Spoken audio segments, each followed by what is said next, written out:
Je, umekuwa unasumbuliwa na maumivu kwenye vidole vya miguu, vidole vya mikono au katika maungio ya mwili wako kama magoti pamoja na maungio ya mikono?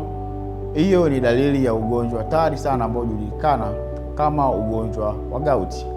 Karibu katika kipindi chetu cha leo ambacho tutaangazia nini maana ya ugonjwa wa gauti, dalili zake na jinsi gani unaweza kuepuka ugonjwa huu.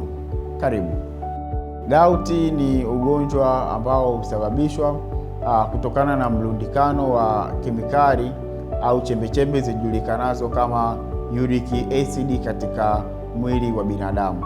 Chembechembe hizi hutokea baada ya kutumika kwa kemikali ambazo hujulikana kama purines katika mwili wa binadamu. Na chembechembe hizi zinapokuwa zinaruhusiwa kulundikana au kuongezeka kwa kiwango kikubwa katika damu, husababisha maumivu katika sehemu za maungio, hasa katika vidole vya miguu, vidole vya mikono pamoja na maungio katika miguu kama vile magoti na sehemu nyingine mbalimbali katika mwili wa binadamu. Maumivu haya mara nyingi yamekuwa yakiripotiwa kutokea hasa nyakati za usiku, pale ambapo mwili unakuwa katika hali ya utulivu na hali ya kupoa. Hivyo wengi hushambuliwa au hupata shambulio la maumivu ya gauti wakati wa usiku wanapokuwa wamelala, na maumivu haya huwezi kuyazuia. Nani yupo kwenye hatari ya kupata ugonjwa wa gauti kwa kiwango kikubwa? Namba moja ni mtu ambaye ana uzito mkubwa wa kupitiliza. Watu wengi wenye uzito mkubwa huwa wapo kwenye hatari kubwa sana ya kupata ugonjwa wa gauti. Lakini pia ugonjwa wa gauti hushambulia hasa wanaume ukilinganisha na idadi ya wanawake wanaoripotiwa kuathirika na ugonjwa huu wa gauti.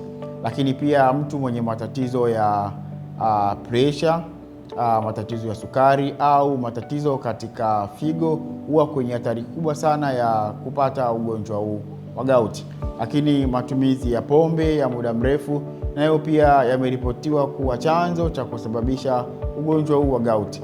Lakini pia matumizi ya vitu vingi au vyakula vyenye sukari nazo ni chanzo kikubwa cha kupata ugonjwa huu wa gauti.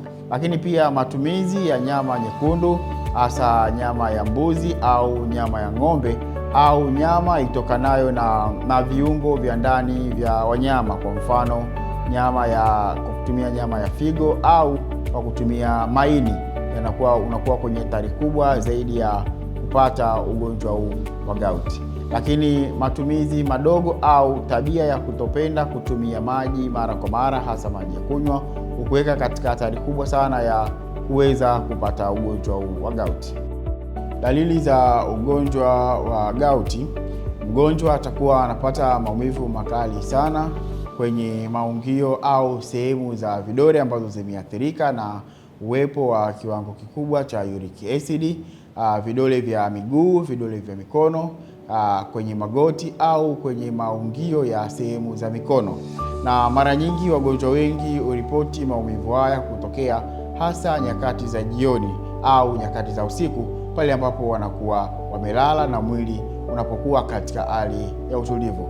Lakini pia maeneo hayo ambayo yameathirika huweza kupata uvimbe ambao huweza kusababisha kwa namna moja au nyingine mgonjwa kushindwa kutembea vizuri au kushindwa kutumia sehemu za maungio katika shughuli nyingine za kila siku. Jinsi ya kuzuia usiweze kupata ugonjwa wa gauti au jinsi ya kusaidia usipate shambulio la gauti, unaweza ukafanya yafuatayo. Namba moja ni kuepuka matumizi ya pombe ya mara kwa mara, kama tulivyoona awali kuwa moja ya sababu ambazo zinamweka mtu kwenye hatari ya kupata ugonjwa wa gauti ni pamoja na matumizi ya pombe.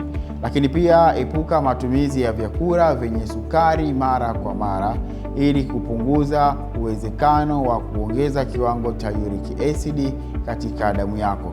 Lakini pia punguza matumizi ya nyama nyekundu, hasa zitokanazo na mbuzi au nyama ya ng'ombe, pamoja na nyama zitokanazo na viungo vya ndani vya wanyama kama vile maini pamoja na viungo vinginevyo.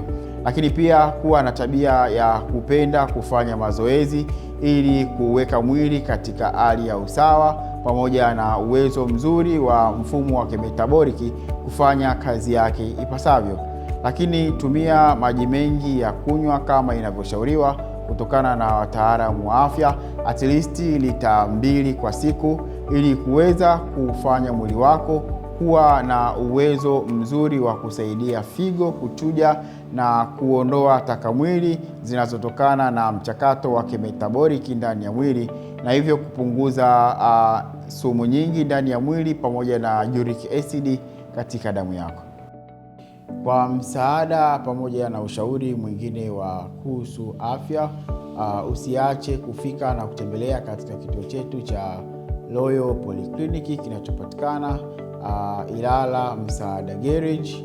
Pia usisahau kulike, kushare na kusubscribe katika kipindi chetu cha afya cha kila siku, ili uweze kupata dondoo na maarifa mengine ya afya yanayokujia kila siku. Karibu.